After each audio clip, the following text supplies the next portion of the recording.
Bom dia, gente. Vamos continuar falando então da estrutura da tabela periódica 2, capítulo 3, tá? Agora nós vamos começar então a falar um pouquinho das propriedades aperiódicas e periódicas dos elementos, tá? E o que são essas propriedades periódicas? São aquelas que, à medida que o número atômico aumenta, assumem valores semelhantes para intervalos regulares. Quais são esses intervalos regulares? Os períodos existentes na tabela periódica. Lá na tabela periódica, vocês observam que existem 7 linhas. Cada uma dessas linhas é um período e as repetições nos elementos químicos, elas acontecem no decorrer de cada um deles, certo? A primeira propriedade que nós vamos falar, então, é o raio atômico. O raio atômico é a distância da última camada da eletrosfera até o seu núcleo. Então, você conta as suas camadas, a distância que existe entre a última camada até chegar no núcleo é o nosso raio atômico. Ou ainda podemos dizer que é a metade da distância internuclear mínima de dois átomos vizinhos desse elemento. Olha essa imagem aí, ó. A gente tem dois núcleos vizinhos, tá? E aí a distância que a gente tem desse raio entre esses dois núcleos é o nosso raio. Então, você divide essa distância por 2 e é o raio atômico do elemento que você procura. O raio atômico, nos grupos, ele vai aumentar de cima para baixo e nos períodos ele aumenta da direita para a esquerda. Então, quando você compara o lítio e o potássio, por exemplo, o potássio ele tem maior raio atômico que o lítio, tá? Vamos falar um pouquinho agora do raio atômico de um cátion. Primeiro vamos lembrar que o cátion é aquele elemento que tem facilidade em perder elétron da sua camada de valência, né? Então, quando ele perde elétron na sua valência, automaticamente ele perde o último nível de energia, né? Então, se a gente comparar o raio atômico de um cátion com o raio atômico de um elemento neutro, com certeza o raio atômico do cátion será menor que o raio atômico do elemento neutro. Entenderam? Já o ânion, ele é aquele elemento que tem a capacidade de receber elétrons. Quando ele recebe elétron, ele aumenta o número de elétrons na sua última camada ou mesmo aumenta o número de camadas, tá? Quando isso acontece, se a gente comparar o raio atômico de um elemento neutro com o raio atômico de um ânion, consequentemente, o raio atômico do ânion será maior, né? Então, quando a gente faz a comparação de um cátion com um elemento neutro com um ânion, o raio atômico do cátion é menor que o raio atômico do elemento neutro, que é menor que o raio atômico do nosso ânion, tá? Então, perde elétrons, diminui o raio. Ganha elétrons, aumenta o raio, certo? Vamos falar então um pouquinho agora de potencial de ionização ou energia de ionização, tá? Então, a gente fala agora que é a energia necessária para retirar um elétron de um átomo ou um íon gasoso, que é o estado padrão, tá? Convertendo em um íon com a carga de uma unidade a mais do seu estado inicial. Como assim? Olha o exemplo que nós temos aí. Eu tenho sódio gasoso, tá? Ele está neutro. E aí está mostrando que na primeira reação, um Na+, e ele liberando um elétron. Ou seja, isso aí significa que a gente está perdendo um elétron, ou seja, está retirando um elétron. Quando ele retira esse elétron, para retirar esse elétron é aplicada uma energia. Na segunda reação, vocês têm o Na+, que é aquele átomo que já perdeu um elétron, e perde um segundo elétron. Quando ele perde esse segundo elétron, é aplicado um segundo potencial de ionização, uma segunda energia para retirar esse elétron. E cada vez que você retira um elétron da camada de valência ou das outras camadas desse elemento, a energia aplicada ela deve ser maior, tá? Então a energia, o primeiro potencial é menor que o segundo potencial, que é menor que o terceiro potencial e assim sucessivamente, tá bom? Analisando então a tabela periódica, nas famílias, o potencial de ionização vai aumentar de baixo para cima e nos períodos ele vai aumentar da esquerda para a direita. Quanto mais próximo dos ametais, então, maior vai ser o seu potencial de ionização. Essa é uma característica que nos gases nobres não se aplica, tá? Porque eles são elementos neutros e eles não têm a capacidade de perder ou ganhar elétrons.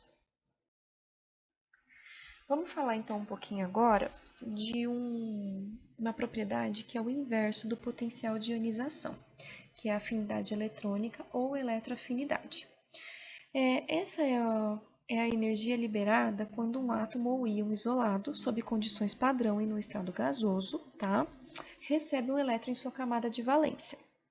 Então, olha o exemplo que eu coloquei para vocês aí, ó.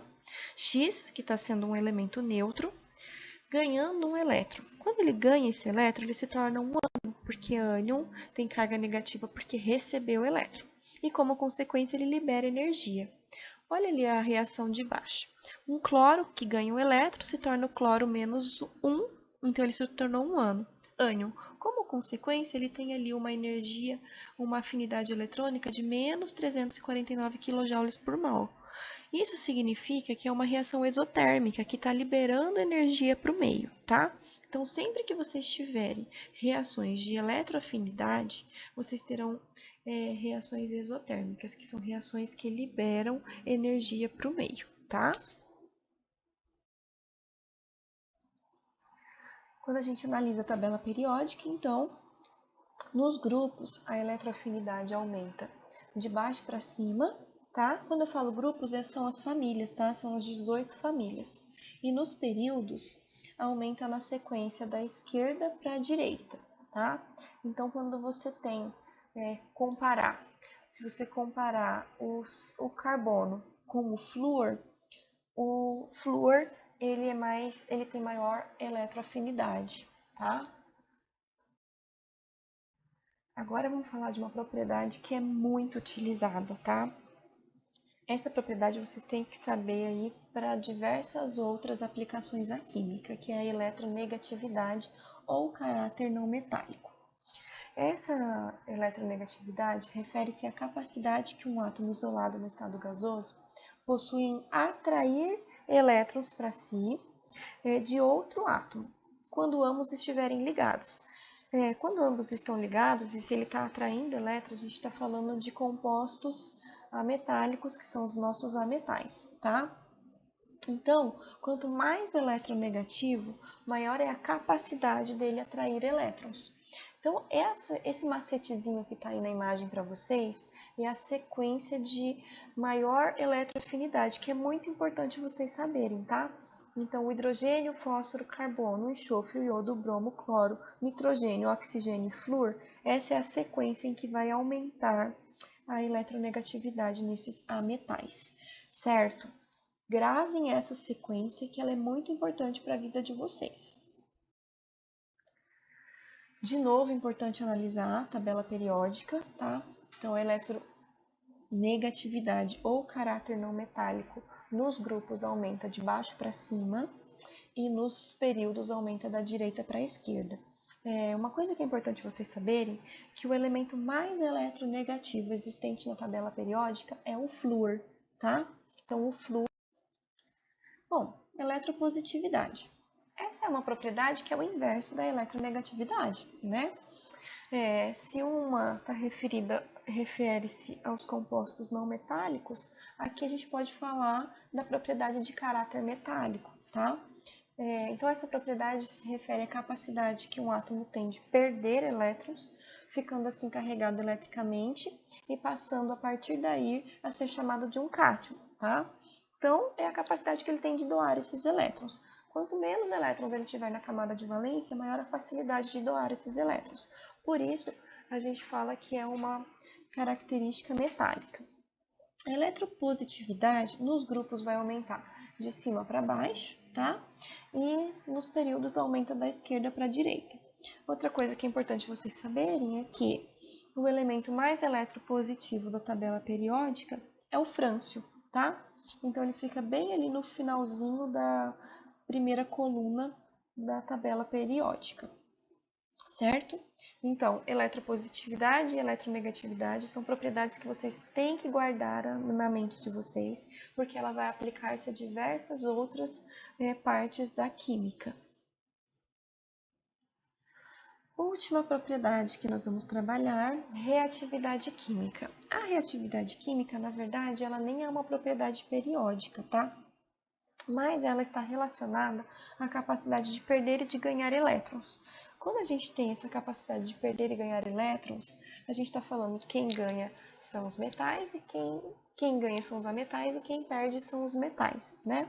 Então, com base nessas propriedades, a gente tem que pensar agora em uma série de reatividade para os metais e uma série de reatividade para os não metais, para os ametais. Então, a gente vai analisar de partes diferentes, tá? Então, os metais, a reatividade química deles nos períodos vai aumentar da esquerda para a direita e nas famílias de cima para baixo. E os ametais, a reatividade química deles aumenta nas famílias de baixo para cima e nos períodos da esquerda para a direita, tá?